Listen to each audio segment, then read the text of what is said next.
నమస్తే. కథాసుధ కార్యక్రమానికి అందరికీ స్వాగతం పలుకుతున్నది ప్రొఫెసర్ దుగ్గిరాల రాజకిషోర్, విశాఖపట్నం. అనగనగా ఒక ఊళ్ళో ఒక చేపలు పట్టేవాడున్నాడు. ఒకరోజు అతని 10 ఏళ్ల కొడుకు వచ్చి, నాన్న, మనకి జీవితంలో ఏమన్నా లక్ష్యాలు ఉన్నాయనుకో, ఏమన్నా కళలు ఉన్నాయనుకో, వాటి గురించి నలుగురికి చెప్తే ఏమవుతుంది, చెప్పచ్చా అని అడిగాడు. ఆ సమయానికి ఆ చేపలు పట్టేవాడు ఒక చిన్న నవ్వు నవ్వి ఊరుకున్నాడు. కొన్ని రోజులు అయ్యాక, బాబు రారా నాతో అని చేపలు పట్టేవాడు ఆ పిల్లవాడిని తనతో పాటు తీసుకువెళ్ళి నది ఒడ్డుకు వెళ్ళి కూర్చున్నాడు. కూర్చుని, దా కొన్ని చేపల్ని పడదాం అన్నాడు. పిల్లవాడికి ఒక ఎర ఇచ్చాడు. తను ఒక ఎర పట్టుకున్నాడు. నదిలో వేయమన్నాడు. తను వేసాడు. అలా ఒక అరగంట గంట వాళ్ళిద్దరూ కలిపి చేపలు పట్టుకున్నారు, బొట్లో వేసుకున్నారు.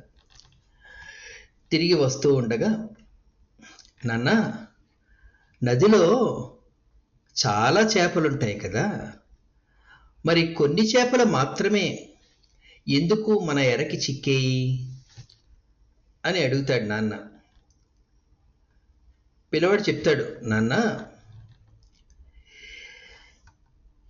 ఏ చేపలైతే ఎరకి ఉన్నటువంటి ఆహారాన్ని తిందామని నోరు విప్పి అందుకున్నాయో అవి మాత్రమే ఎరకు చిక్కి మనకి పట్టుబడ్డాయి. ఏ చేపలైతే నోరు తెరవలేదో అవి మన ఎరకి చిక్కలేదు అని సమాధానం చెప్పాడు. అప్పుడు వాళ్ళ నాన్న, చూసావా, ఏ చేపలైతే ఆహారాన్ని అందుకుందామని నోరు తెరిచి ఎగసిపడ్డాయో అవే మన ఎరకి చిక్కి మనకి పట్టుపడ్డాయి.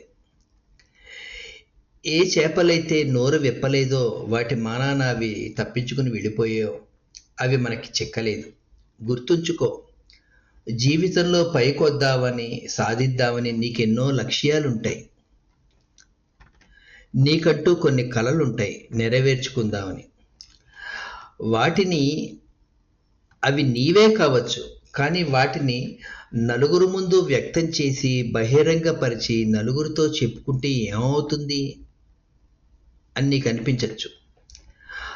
కానీ నలుగురితో చెప్తూ ఉన్నప్పుడు నీ లక్ష్యాలు, నీ కలలు, వాటి వెనకాతల్లో ఉన్నటువంటి నీ ఆలోచనలు ఏవైతే ఉన్నాయో, ఎవరైనా వాటిని వాడుకుని వాళ్ళు పైకొచ్చేయచ్చు.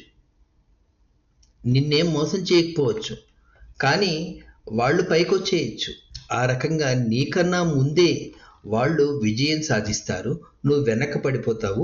ఒక్కొక్కసారి నీకన్నా ముందే నీ లక్ష్యాల వెనకాతల, నీ కలల వెనకాతల ఉన్నటువంటి ఆలోచనల్ని వాడుకోవడం ద్వారా ఆ ఆలోచనల్ని వాడుకుని లక్ష్యాలని చేరుకోగలిగే అవకాశాలు దెబ్బతినేటట్టుగా వాళ్ళు ఆ అవకాశాలని ఉపయోగించుకోవచ్చు.